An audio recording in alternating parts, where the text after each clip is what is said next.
Greetings, everyone, and thanks for tuning in to the No Address Podcast Revamped, where we are changing the narrative of how we perceive the unsheltered population in the media and in our daily lives. I am Kalita, the director of the No Address documentary series that you can watch now on Tubi, Amazon, and right here on this channel. Check those out. Let me know what you think. So today we're going to discuss Louisiana and how they are criminalizing their unsheltered population by putting them into internment camps. So they have a bill on the books right now. So let's just get into it. So this one is entitled Anti-Homelessness Bills. Louisiana has advanced one of the harshest anti-homelessness bills in the U.S., House Bill 211, which criminalizes sleeping or camping in public spaces and imposes severe penalties on unhoused individuals. The bill, known as the Streets to Success Act, yeah, right, what success for whom, and authorized by Republican Representative Debbie Villio, passed the Louisiana House in April 2026 and is now under consideration in the GOP-controlled Senate. Under House Bill 211, a first offense of unauthorized public camping is punishable by up to $500 in fines and 6 months in jail, with harsher penalties for repeat offenses up to 2 years in prison with hard labor and a $1,000 fine. Those convicted could avoid jail by entering mandatory treatment programs lasting at least 12 months. But will be required to pay for treatment costs averaging over $4,400 per week or perform unpaid labor for the state if they cannot pay. Oh, this is just terrible. They were right. This is one of the harshest anti-homeless bills I've ever seen in my life. You're going to make someone pay $500 in fines and 6 months in jail. So if you're a repeat offender, you get 2 years in prison with harsh labor and a $1,000 fine. So then if you say, oh, I don't want to go to jail, let me put you in a mandatory treatment program that lasts for 12 months, and then you have to pay over $4,000 per week or perform unpaid labor for the state if they cannot pay. So that's just like I was talking about before with these day laborers. You're paying for the city. I mean, they're building your city, but you want to criminalize the homeless. Well, at least they were getting paid through day laborers, but now they're not getting paid at all. They're just going to build your city for free. And then if they don't do a good job or don't comply with what you want, then you can put them in jail. This is ridiculous. I just don't understand how we got here. I mean, we know how we got here, but how did we get to the point where we want to keep going harder and harder and harder to punish people? I am really appalled right now that this is something that people are actually taking into consideration. And it actually has moved from the House to the Senate. And we need to go back because with this particular bill, it was passed 70 to 28. The House bill passed 70 to 28, which makes unauthorized sleeping in public spaces a crime, okay? Who are these 70 people that have decided to punish the unsheltered? What have they done to you to make harsh crimes, harsh penalties like this? I mean, this is so inhumane. What are we really doing to people? And what are you going to do to people's psyche when you say, hey, I have to pay all this money to go to jail, or I have to do free labor for a crime you didn't commit only because you was sleeping in public? I mean, that is not a crime, people, but we're making it a crime. And now you're going to make more money for this state? Wow. Help us, people. Help us. We need it. Like, I'm telling you, we need the people to step up, because if we don't step up and start doing something, at least talking about it and sharing it or doing petitions or something in your city, this is going to occur more and more and more. And you really think it's just for the unsheltered population? This is a test to see who will comply, who won't, and how this actually will play out. And then they're going to start attacking the middle class, The working middle class. So once that working middle class becomes unsheltered, and then it's a crime to be unsheltered, it's over. I mean, really. So who are we saving here? We have to save the people that are vulnerable and can't save themselves or can't speak for themselves. And everyone can if you want to. But then who's going to speak for the middle class? Who's going to speak for those people? The rich is not going to take up for you. And you don't have the poor to take up for you because they're in the same situation. So we have to be the people to stop this madness. So let me get back into it. Critics, including the National Homelessness Law Center and Housing Not Handcuffs, have condemned the bill as a modern form of debtor's prison, convicted leasing, and Jim Crow-era exploitation, noting it invaded the root causes of homelessness and lack of affordable housing and mental health services.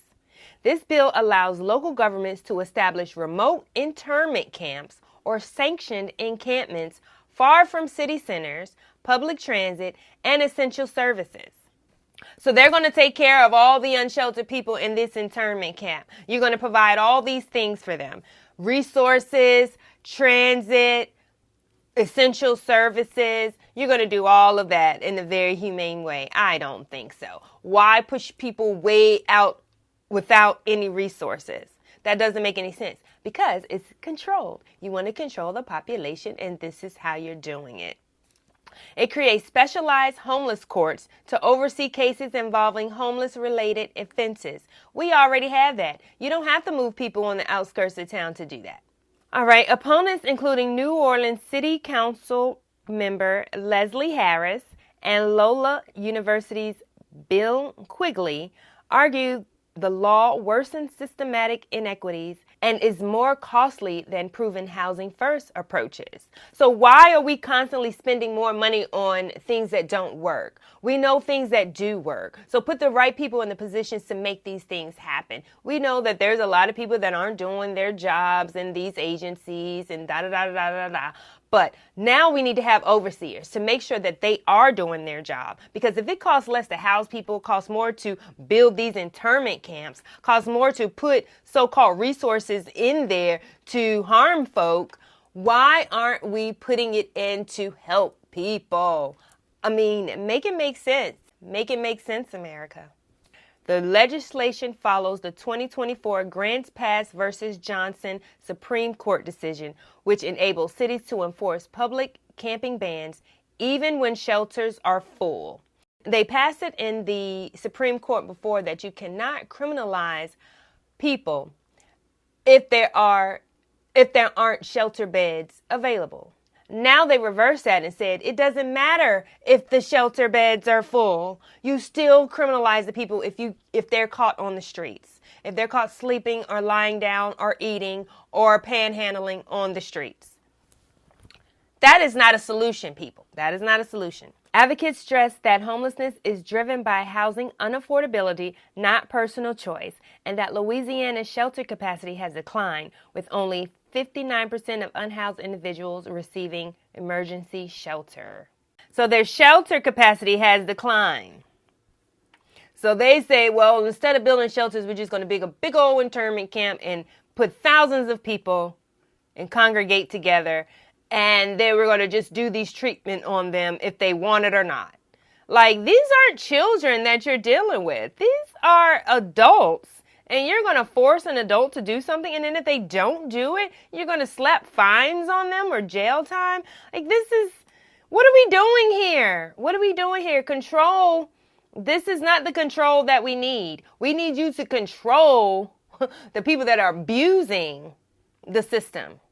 We need you to control that and help the people that are trying to make a difference. All of you that are in Louisiana, I feel like you need to contact Representative Debbie Villio, her office, and tell them to stop this bill. This is not what you want. You're not going to set a precedence here, because in Utah, they tried to do the same thing, tried to do a 1,300 bed internment camp.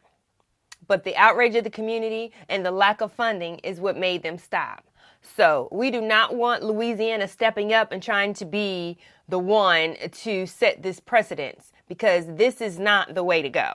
We know what solutions work and we know solutions that don't work. There's so many city-owned properties. There's so many abandoned buildings. There's so many ways that in high-rises that we can house everyone. We can prevent this from happening in the richest country in the history of the world, okay? On April 15th, the Louisiana House of Representatives joined the War on Homeless People. The war. They call that a war. Okay. No, it's more of an epidemic, a pandemic that has occurred by the lack of non-resources and of lack of empathy. On July 24, 2025, Trump issued an executive order to prioritize available funding to support the expansion of drug courts and mental health courts for individuals for which such diversion serves public safety.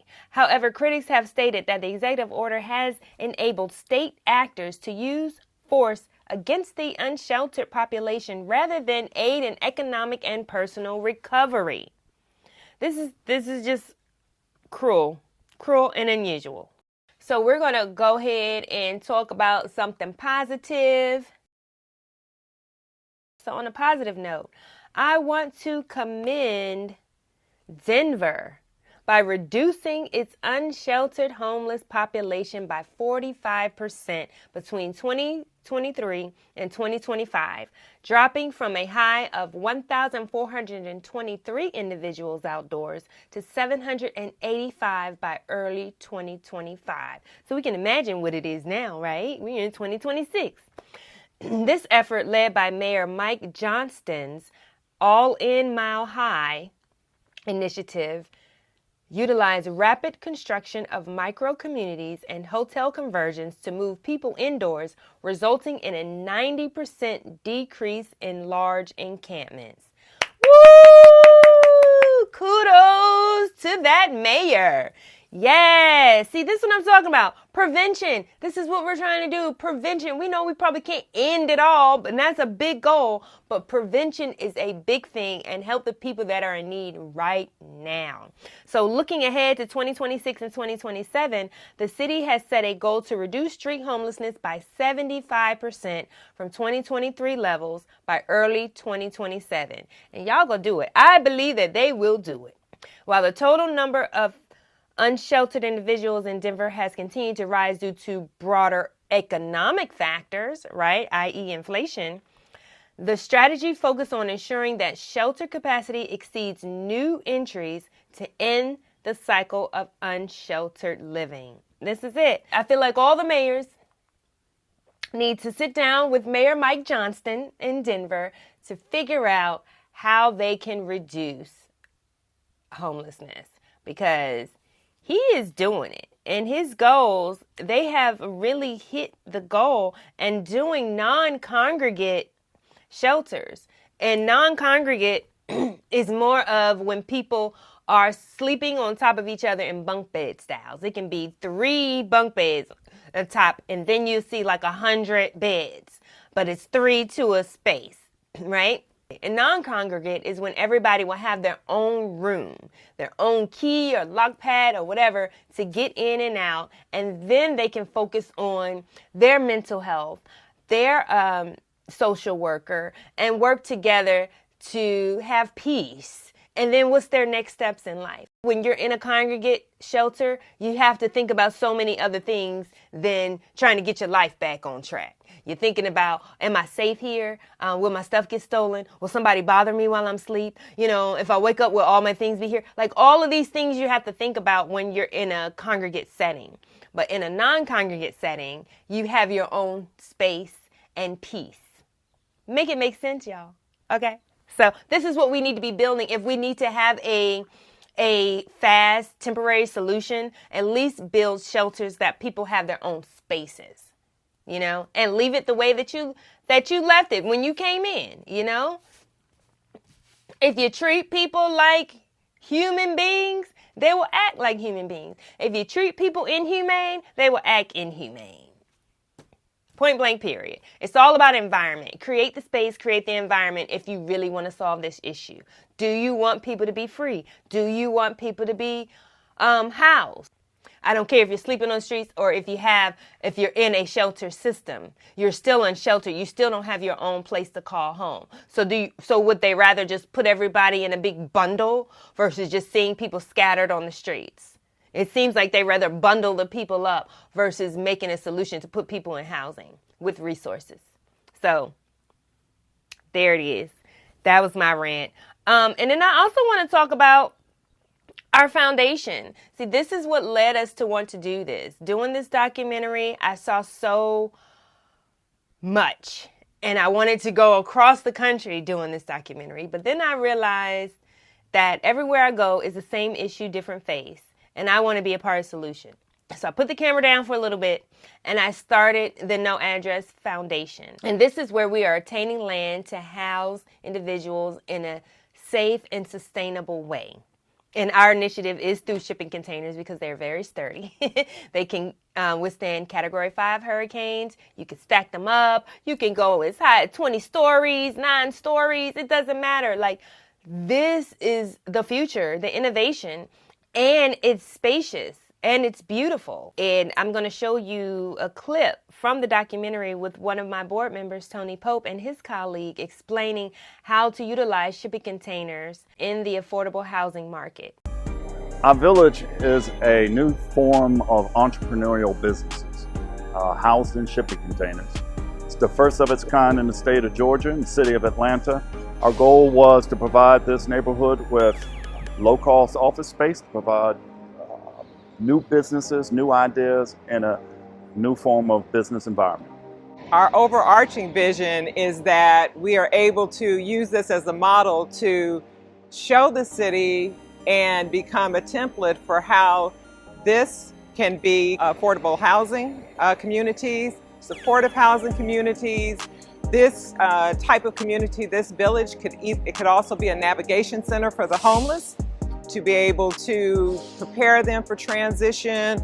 As you look at each of the areas, each of these could be transitional classes, transitional spaces, learning spaces for the homeless. And so if we could replicate this in other areas and around it, build the affordable and supportive housing in underdeveloped areas that have been opportunity zone, but they're demolished and the city has no particular use for them. It's in no one's backyard. We can revitalize the community and have people that are occupying the space in 120, 150 days, which no one else can say that they can do. Instead of vouchers, what we think would make more sense is to give them cards that can be swiped. They have access entry to, within that space, they'd have a bed, a bathroom, a galley kitchen, and a stackable washer and dryer. Now, we've given them an affordable option to house their family in beautiful communities. What this doesn't show is that we also do exterior cladding, so we can create beautiful communities that don't look like shipping containers, that you'd have to be told that they're shipping containers. The beauty about this type of housing is that it can grow vertically. This can be built up to 9 stories without additional support. I find our biggest challenge to be fear. When we were trying to create this project, it's never been done before.